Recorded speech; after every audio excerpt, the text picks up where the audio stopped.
Hi guys, it's Rachel with WTI, and I want to talk about this amazing netting here that I got for my pool.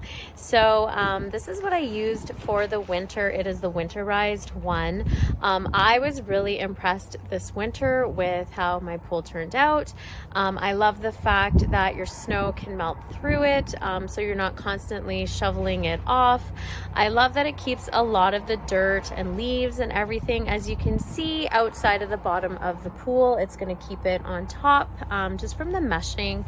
It does come with the wire string as well and the silver clasp to tighten it up so that it's not going to fall off your pool whenever there's a lot of weight on it as well.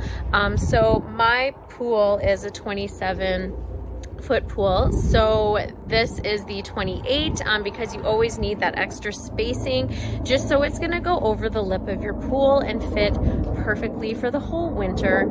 And as you can see, I'm so impressed. It's now springtime. You can see how well my pool looks, and a lot of the leaves are on top, so it's going to make my cleaning a lot easier, and that's just my point of view.